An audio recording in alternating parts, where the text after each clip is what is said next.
asyrafil anbiya'i wal mursalin wa ala alihi wa ashabihi wa man tabi'ahum bi ihsanin ila yaumiddin, amma ba'd. Yang nggak bawa buku, yang nggak mau nulis, dihafal langsung. Faedah-faedahnya dihafal langsung. Baik, kita lanjutkan pelajaran kita.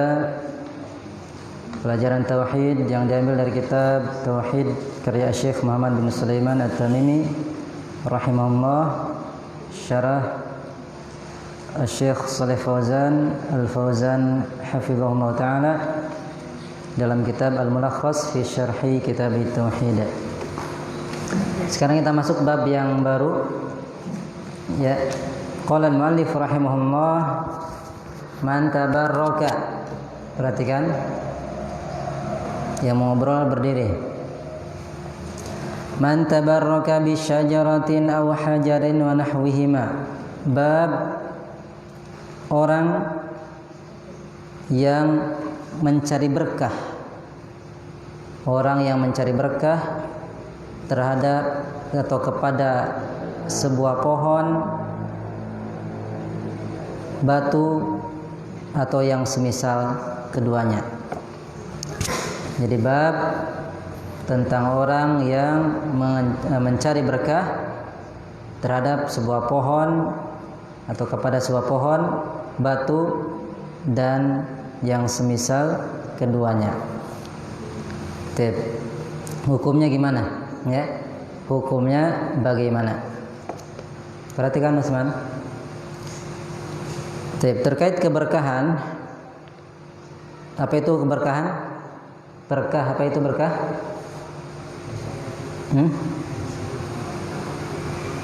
Kathratul khair fi syai'in. Jadi banyaknya kebaikan dalam sesuatu. Wa thubutuhu, dan tetap. Ya, jadi banyaknya kebaikan dan senantiasa tetap ada. Itu yang namanya berkah. Ya. Yang namanya berkah. Banyak kebaikan, ya, dan tetap ada, langgeng. Dan kata berkah ini masyhur ya di kalangan kita. Berkah, toko berkah, apalagi barokah. Ada yang berkah, ada yang barokah, maknanya sama. Jadi mengharapkan kebaikan, keberkahan, supaya jualannya berkah, baik dan bermanfaat, berkah. Afara'aytumul Lata wal Uzza wa Manata ats-tsalitsata al-ukhra alakumudz dzakaru wa lahul untha tilka idzan qismatun dhiza in hiya illa asma'un sammaytumuha antum wa aba'ukum ma anzalallahu biha min sultan iyattabi'una illa dhanna wa ma tahwal anfus wa laqad ja'ahum min rabbihimul huda. Allah Subhanahu wa taala berfirman, afara'aitum. Kalau diterjemah Indonesia gimana? Di sini Syekh menjelaskan, afara'aitum akhbiruni an hadhil asnam. Kabarkan oleh kalian kepadaku tentang, pertama, Al-Lat, tentang Lata. Tahu Lata?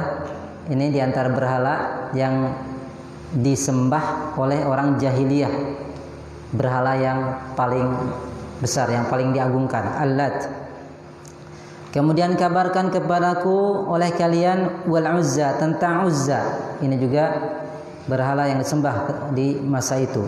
Wa Manat, dan juga yang ketiga, wa Manata ats-tsalitsata al-ukhra, Manat ketiga yang lain.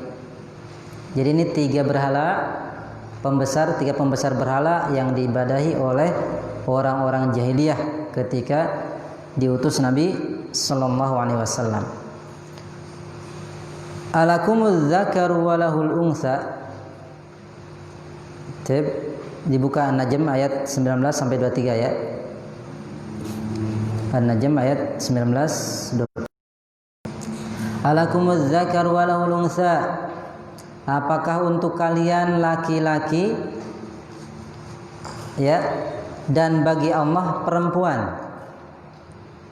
Maksudnya gimana? Orang jahiliyah ketika itu senang kalau anaknya apa? Laki-laki. Tapi kalau yang lahir anak perempuan dikubur hidup. Apakah untuk laki-laki, untuk kalian laki-laki, kalian senang punya anak laki-laki? Walahul unsa, tapi kalian tujukan untuk Allah perempuan. Ya, mengatakan Lat, Uzza, Manat. Ya, ini kan di antara jenis-jenis perempuan. Nah, atau ada yang mengatakan malaikat itu banatullah. Alhamdulillah. Malaikat itu putri Allah. Ya, ini orang jahiliyah.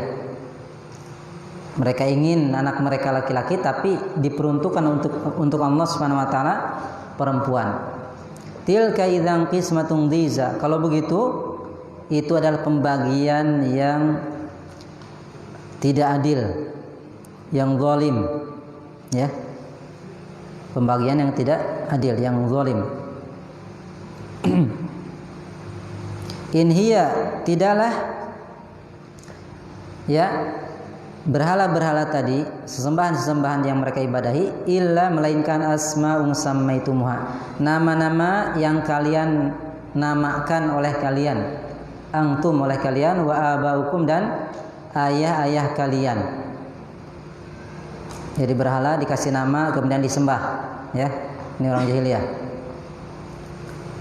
Ma anzalallahu biha min sultan, yang Allah tidak menurunkan, ma di sini ma nafiyah, penafian. Tidaklah Allah menurunkan ya tentangnya min sultan, tidak menurunkan. Sultan itu burhan, ya, dalil. Sama sekali Allah tidak menurunkan dalilnya bahwa mereka boleh beribadah kepada selain Allah, atau menamai berhala-berhala dengan nama tersebut kemudian diibadahi. Tidak ada dalilnya. Allah tidak menurunkan sultan, burhan atau dalil. Iyattabi'una, tidaklah mereka mengikuti illa dhann, melainkan hanya dugaan saja. Jadi yang mereka ikuti hanya apa? Praduga-dugaan saja. Prasangka baik. Oh, ini kayaknya baik nih. Ya. Sepertinya ini baik. Dibuat, dilakukan, kemudian disembah. Wa ma tahwal anfus, dan apa yang terlintas oleh jiwa. Ya, ada pikiran-pikiran, ide-ide, kemudian dilakukan oleh mereka. Walaqad ja'ahum, dan sungguh telah datang kepada mereka mir rabbihim, dari Rabb mereka, al-huda, hidayah, petunjuk. Ya, telah datang kepada mereka hidayah dari Tuhan mereka, yaitu dari Allah Subhanahu wa taala. Baik. Kemudian Syekh rahimahullah menjelaskan di sini, dan penjelasan ini tentu saja beliau ambil dari penjelasan dari ulama sebelumnya, sebagaimana dalam tafsir-tafsir ulama seperti tafsir Ibnu Katsir. Ya, beliau menjelaskan Lata. Siapa itu Lata? Atau dari sisi bahasa di sini beliau menjelaskan Allata quri'a bi takhfifit ta. Pertama, untuk Lata ini ada dua bacaan, ya. Pertama bacanya dengan meringankan ta. Ta-nya enggak ditasydid. Jadi gini bacanya, Allata. Ya. Allata. Wa quri'a bi tasydidiha, dan bacaan lain dengan mentasydid ta. Jadi gini bacanya, Allata. Paham? Jadi dua bacaan, pertama ta-nya diringankan tanpa tasydid, Allata, kedua di tasydid, Allata. Dan dari dua bacaan tersebut ada sisi perbedaan makna. Untuk bacaan yang tidak ditasydid, fa'alal qiratil ula, untuk bacaan yang pertama, hiya ismun sokhra bayda Allata. Maksudnya di sini kalau dibacanya Allata, dia merupakan itu sebuah nama batu. Sebuah nama untuk batu yang putih. Batu apa? Jadi Lata itu adalah batu putih, manqusyah yang dipahat. Alaiha baitun, di atasnya ada rumah. Batu putih, di atasnya ada rumah. Kebayang nggak? Mirip. Kalau itu bukan batu. Batu putih, di atasnya ada rumah. Ya. Nah, di Taif, yang berada di Taif. Taif di mana? Madinah ya. Jadi Al-Lata itu adalah batu putih yang dipahat, di atasnya ada rumah. Taib. Kemudian wa 'alal qira'ati tsaniyah, dan berdasarkan bacaan yang kedua, Al-Lata ya ismu fa'il. Kalau Al-Lata berarti dia isim fa'il dari latta yaluttu. Ya. Latta yaluttu artinya menumbuk. Latta itu artinya menumbuk. Latta yaluttu. Aluttu sawiqo. Saya menumbuk gandum. Isim fa'ilnya Al-Lata. Al-Lata artinya yang menumbuk, ya. Maksudnya menumbuk gandum. Menumbuk apa? Gandum. Latta li rajulin kana yalutu sawiq lil hajj. Sebutan ini untuk seseorang yang dulunya dia suka menumbuk apa? Gandum. Jadi ada orang zaman dulu, perhatikan, yang suka numbuk gandum. Kemudian dia buat adonan kue, ya, dibagikan kepada jemaah haji. Paham ini? Sehingga ketika dia meninggal, famata fa'akafu ala qabrihi. Dia meninggal, orang ini kan baik, bikin kue, diadon, ditumbuk gandumnya, dibagikan ke jemaah haji. Meninggal orang tadi, ternyata setelah itu dia diibadahi. Orang-orang itikaf berdiam diri di kuburannya. Kuburan siapa tadi? Orang yang suka numbuk gandum. Ya. Karena ini orang punya jasa, dulunya baik, suka bagi-bagi makanan ketika haji. Akhirnya orang yang ada yang masih hidup berinisiatif, dah kita bikin aja acara di kuburannya, kita diam di situ, ibadah di situ, ya. Jadi ini menurut bacaan yang kedua, yang taknya di tasydid. Yang jelas kedua-duanya ini berhala. Mau batu yang di situ ada rumahnya yang dipahat ataupun kuburan, keduanya sama-sama disembah ketika itu. Taib, ini tentang Latta atau Al-Lata. Taib. Kemudian Al-Uzza, siapa itu Uzza? Syajaratu samurin, pohon coklat. Sebuah pohon, ya. Qad buniya haulaha, pohon besar dibangun di situ bangunan, kelilingi bangunan, ya. Paham enggak? Pohon besar di situ ada bangunan dibangun. Mungkin benteng, ya, jaga supaya pohonnya enggak diganggu, dibangun di situ. Wa ju'ila laha astar. Kemudian ditutup pakai astar, tirai, hijab, kayak pengantin. Tahu? Pengantin biasanya kan kalau pengantin yang resmi itu kamarnya ada sitter itu. Nah, tuh pohon dikelilingi bangunan, ada sitternya, ditutupi. Mau pakai kelambu, pakai apa nggak tahu lah, ya. Yang berada di Mekah, antara Mekah dan Taif. Itu zaman sekarang ada nggak gitu?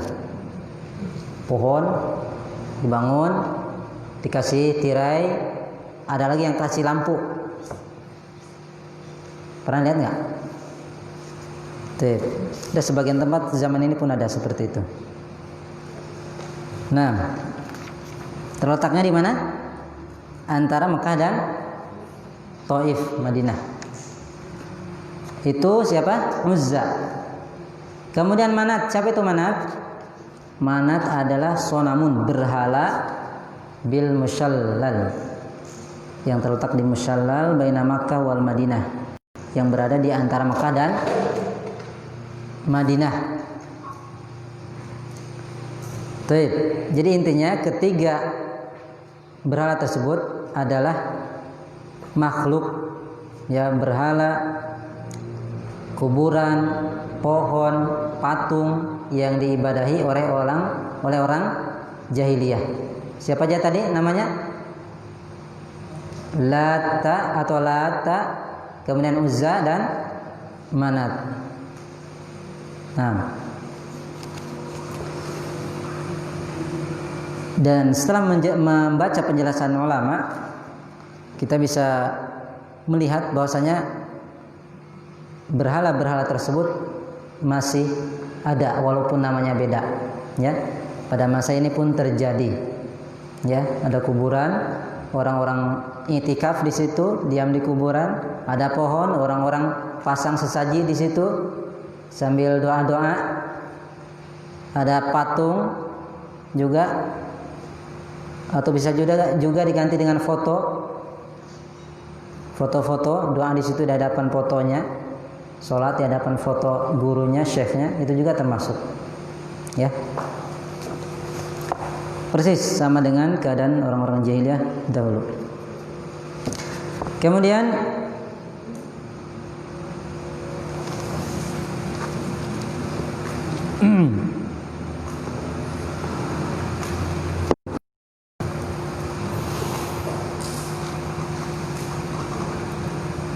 munasabatul ayat lil bab, ya,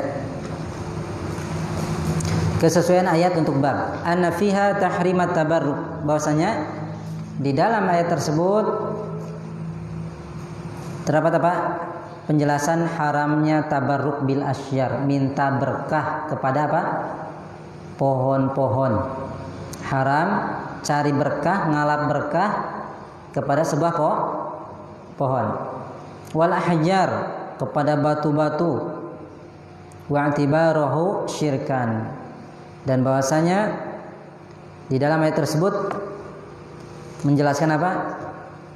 Hal tersebut dianggap sebagai kesyirikan. Sebagai apa? Kesyirikan. Fa inna ubada dzil asnam al-madhkura innama kanu ya'taqiduna husul al-barakah minha. Fa inna, karena sesungguhnya para penyembah hadil asnam, berhala-berhala al-madhkurah yang disebutkan ini, innama kanu ya'taqiduna, hanya saja mereka yakini mendapatkan berkah, husulul barakah, mendapatkan berkah dari berhala-berhala tadi. Dipaham ini? Jadi orang-orang yang beribadah di berhala-berhala tadi meyakini mereka bisa mendapatkan berkah. Gak mungkin orang di situ duduk tanpa ada keyakinan. Pasti ada apa? Keyakinan bahwasanya dia bisa mendapatkan berkah. Bita'zimiha wa du'ahiha, dengan dia apa? Mengagungkannya, ya, diagungkan. Sekarang orang pasang tirai, pasang bangunan, kira-kira ada pengagungan nggak di dalam hatinya? Ada, ya. Pasang lampu di kuburan, ada, ya.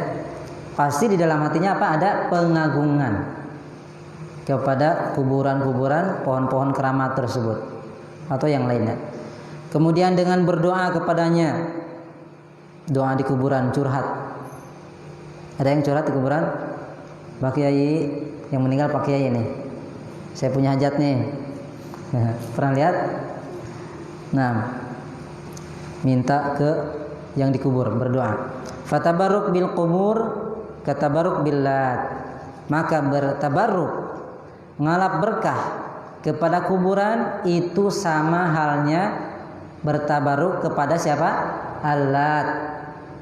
Ingat, perhatikan ini kata Syekh, bertabarruk, ngalap berkah kepada kuburan seperti bertabaruk kepada Allat yang dilakukan oleh orang-orang jahiliyah. Wa bil asyjar wal ahjar katabaruk bil Uzza wa Manat, dan bertabaruk kepada pohon-pohon dan batu-batu seperti bertabaruk kepada Uzza dan Manat. Semuanya dosanya sama. Ya. Orang jahiliyah di masa Nabi dan masa ini ketika melakukan hal itu, walaupun beda yang disembah, itu sama dosanya, dosa syirik. Nah, dosa yang sangat besar yang bisa mengeluarkan pelakunya dari lingkup apa? Islam. Baik. Kemudian Syekh rahimahullah membawakan 4 pelajaran dari ayat. Yang pertama, pelajaran dari ayat yang pertama, anna tabarruka bil asyjar wal ahjar syirkun. Bahwasanya ngalap berkah ya kepada pohon-pohon dan batu-batuan adalah kesyirikan. Apa Raja? Yang pertama, apa kesyirikan? Ujung-ujung kesyirikan. Ismail?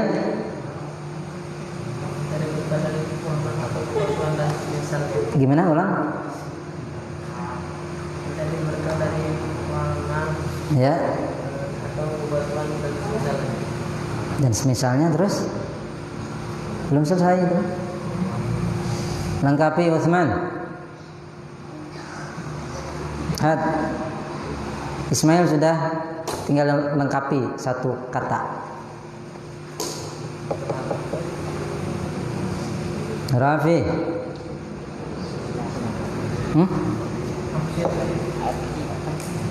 Tadi lengkapi yang Ismail tadi.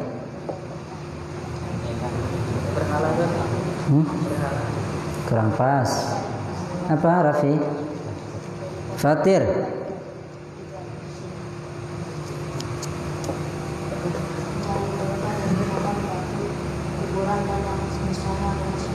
Baik, Hasan. Mencari berkah dengan atau kepada pohon dan bebatuan termasuk kesyirikan. Baik. Coba Hanif. Hanif itu bagus. Hanif namanya bagus ya. Jauh dari kesyirikan. Al-mail anis syirki. Bagus. Hanif sekarang. Ada orang dosa mabuk dengan dosa syirik besar mana? Mabuk, minum mabok atau mabok, minum minuman keras dengan syirik dosanya besar mana? Kata siapa? Nggak ada yang ngasih tahu ya. Iya, dosanya lebih besar apa? Syirik. Tuh, nah, jadi bahaya dosanya ya. Kemudian yang kedua, masyru'iyatu mujadalatil musyrikin. Disyariatkan membantah orang-orang musyrik. Disyariatkan apa? Apa? Disyariatkan membantah orang-orang musyrik. Siap ditanya nih yang enggak nyatat. Untuk membatalkan ya, untuk membatalkan kesyirikannya. Untuk apa? Membatalkan atau bisa juga menghancurkan kesyirikannya. Kemudian untuk mengokohkan tauhid. Untuk mengokohkan tauhid. Selamat baca yang itu coba. Apa terjemahnya? Disyariatkannya mendebat kaum musyrikin dengan niat membantah kesyirikan mereka dan menetapkan tauhid. Baik, Hasan. Ya. Kemudian yang ketiga, annal hukma la yathbutu illa bidalilin mimma anzalallah. Bahwasanya hukum, yang ketiga bahwasanya hukum itu tidak akan bisa tetap kecuali dengan dalil yang Allah turunkan. bahwasanya sebuah hukum itu tidak akan bisa tetap kecuali dengan dalil yang Allah turunkan. Bukan sekedar dugaan. Bukan sekedar apa? Dugaan dan lintasan pikiran. Wa hawa nafs, dan bukan sekedar lintasan apa? Pikiran. Perhatikan. Jadi menetapkan sebuah hukum itu harus ada dalilnya. Itu dengan kata lain ya. Baik. Ada dalilnya yang sudah Allah Subhanahu wa taala apa? Turunkan. Kalau nggak ada dalilnya, nggak bisa diterima. Tidak bisa diterima, apalagi terkait ibadah. Baik. Baca yang diterjemahkan. Menghukumi sesuatu hal itu punya bekal ataupun lainnya harus berdasar dalil dari apa yang Allah Azza wa Jalla turunkan keterangan atasnya. Jadi tidak semata-mata persangkaan dan mengikuti hawa nafsu. Baik, kalau itu sudah spesifik ya. Kalau ini kan umum. Yang saya ini umum. Pokoknya hukum apa saja itu tidak bisa tetap kecuali dengan dalil. Yang keempat, annallaha qad aqamal hujjata bima arsala minar rusul wa anzala minal kutub. Bahwasanya Allah ya telah menegakkan hujjah. Ya, bahwasanya Allah telah menegakkan hujjah dengan mengutus para rasul. Dengan mengutus para rasul dan menurunkan kitab-kitab. Dengan Allah mengutus para rasul dan wa anzala minal kutub, dan menurunkan kitab. Jadi tidak ada lagi orang yang bisa berhujjah, mendebat, ya Allah dulu saya nggak tahu. Tidak ada alasan lagi nanti seperti itu di akhirat, karena Allah sudah apa? Mengutus para rasul dan menurunkan kitab. Sudah tegak hujjah. Baik, itu 4 pelajaran dari ayat ayat surat An-Najm ayat berapa? 19 sampai 23. Coba diulang. Nabil, silakan Bil. Nabil sudah hafal An-Najm? Wan najmi idza hawa. Ayat yang barusan, afara'aitumul lata wal uzza. Yang keras. Ulang dari awal. Afara'aitum.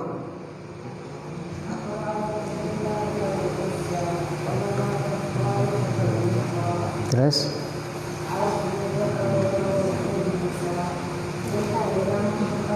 qismatun.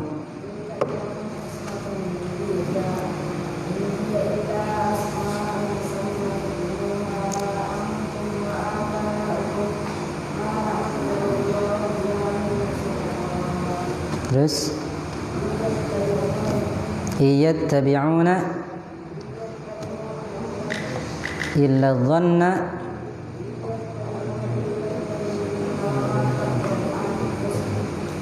terus ahum min rabbihimul huda. Tebasan. Azhar, ulang. Sudah hafal kan? Afara'aitumul lata wal uzza.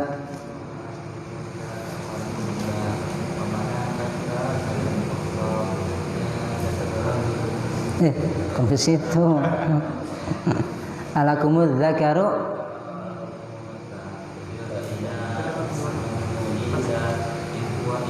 in hiya.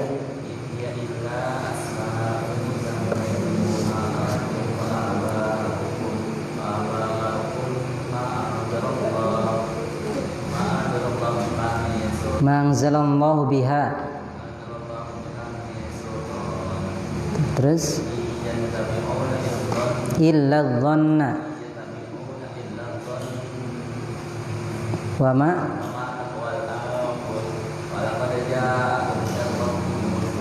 Baik, ahsanta. Coba sebelum ditutup pertanyaan. Umar, afaraitumul lata. Ada berapa bacaan? Afara'allata. Ada berapa bacaan? 2. Yang pertama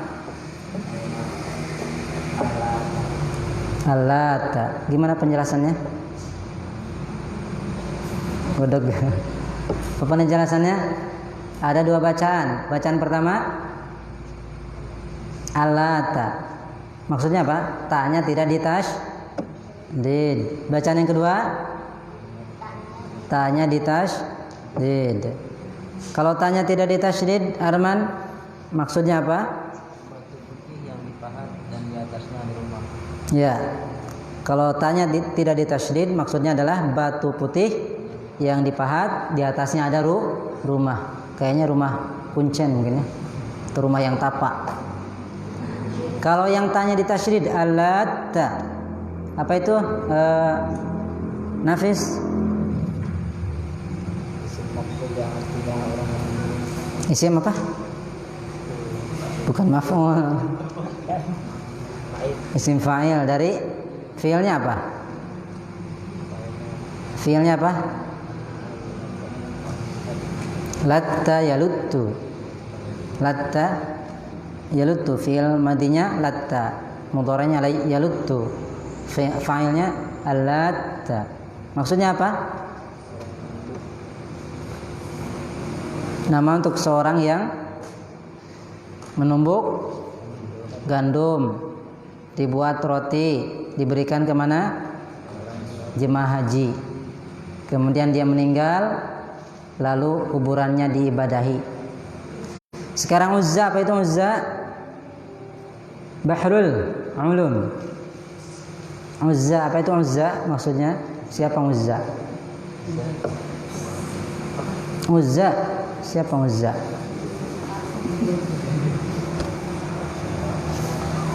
Dibantu Musa. Pohon apa? Pohon yang dibangun, di sekitarnya ada bangunan, terus dikasih tirai hijab, ya. Kemudian manat, apa itu manat Ismail? Manat. Aku nengok ke belakang, mencari jawaban apa? Oh ya, belum ditanya Rian. Rian, manat. Ilham, manat, apa itu manat? Nggak nulis kayaknya Ilham nih. Apa manat? Nggak sempat nyatat. Selamat. Ya. Apa itu manat? Patung yang terletak antara Mekah dan Madinah. Baik, patung yang terletak di Mekah, antara Mekah dan Madinah. Semuanya itu adalah sesembahan orang-orang jahiliyah, ya. Baik. Yang jadi patokan, yang jadi apa? Ya, patokan adalah hakikat, bukan penamaan, ya. Namanya boleh beda, tapi kalau hakikatnya sama, itu yang dihukumi. Walaupun namanya bukan Lata, bukan Uzza, bukan Manat, tapi persis, ya, diperlakukan seperti ketiga berhala tersebut, maka hukumnya sama. Orang yang melakukannya musyrik, ya. Seperti halnya barang-barang obat-obatan yang memabukkan, walaupun namanya bukan apa? Khamr, tapi dia memabukkan, hukumnya sama, haram, tidak boleh dikonsumsi. Walaupun yang tadinya halal, racik jadi memabukkan, ya tetap haram, ya. Baik. Barakallahu fikum, naktafi lahuna. Subhanakallahumma rabbana wa bihamdika Asyhadu an la ilaha illa anta astaghfiruka wa atubu ilaik. Walhamdulillahirabbil alamin. Wassalamualaikum warahmatullahi wabarakatuh.